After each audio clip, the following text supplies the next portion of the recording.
తెలంగాణలో భూ సర్వే ప్రారంభించారు అధికారులు. ఈ సర్వే ద్వారా సాగుకు యోగ్యమైన భూముల డీటెయిల్స్ తెలుసుకోబోతున్నారు.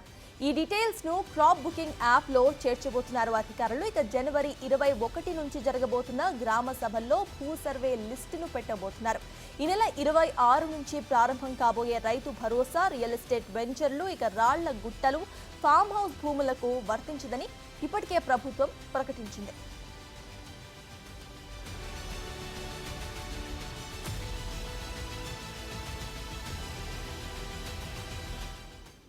ఇక తెలంగాణలో భూ సర్వే ప్రారంభమైంది. ఈ భూ సర్వేకు సంబంధించిన అప్డేట్స్ ను మా ప్రతినిధి హరికృష్ణ అందిస్తారు. హరికృష్ణ, చెప్పండి, భూ సర్వే ఎలా జరగబోతోంది, ఎక్కడి నుండి స్టార్ట్ చేశారు, అప్డేట్స్ ఏంటి?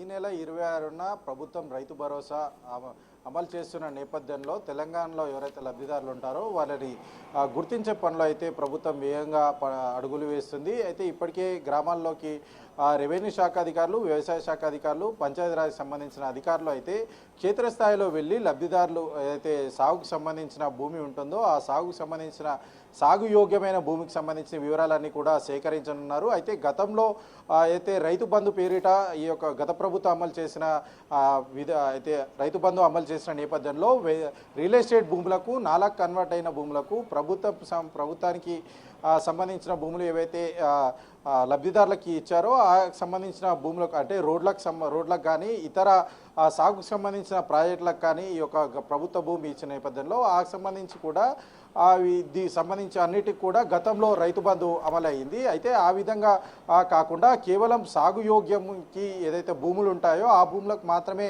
ఈ యొక్క రైతు భరోసా అమలు చేయాలని చెప్పేసి కూడా ప్రభుత్వం భావిస్తున్న నేపథ్యంలో క్షేత్రస్థాయిలో అధికారులు సర్వే చేస్తున్నారు. అయితే ఇప్పటికే గ్రామాల్లో అయితే ఈ సర్వే ఈ రోజు నుంచి కూడా మొదలు కానుంది.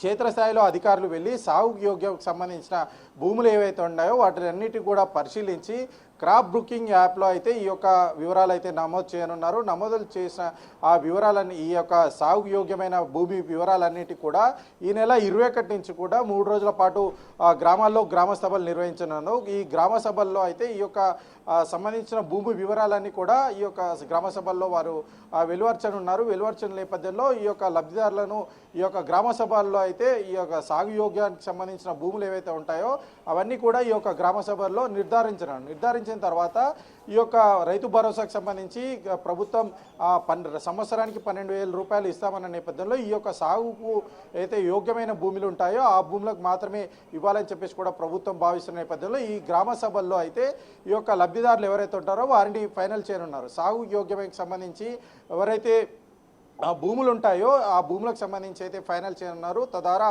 ఈ యొక్క ఈ నెల 26 నుంచి కూడా రైతుకు సంబంధించిన ఖాతాల్లో అయితే రైతు భరోసా అయితే జమ కానుంది. ఈ విధంగా ప్రభుత్వం గతంలో జరిగిన తప్పులేవి కూడా జరగకుండా ఈ యొక్క రైతు భరోసా ముందుకు తీసుకెళ్లాలని చెప్పేసి ప్రభుత్వం క్షేత్రస్థాయిలో అధికారులను వెళ్ళి పర్యటించి సాగుకు యోగానికి సంబంధించిన భూములన్నీ కూడా వివరాలు సేకరించి క్రాప్ బుకింగ్ యాప్లో అయితే ప్రవేశపెట్టనున్నారు. ప్రవేశపెట్టిన తర్వాత ఈ యొక్క లబ్ధిదారులు ఏదైతుందో లబ్ధిదారులను గ్రామ సభల ద్వారా గుర్తించి ఈ నెల 26న అయితే రైతు భరోసా అయితే అమలు చేయనున్నారు. Sartaj. Right, thank you Harikrishna.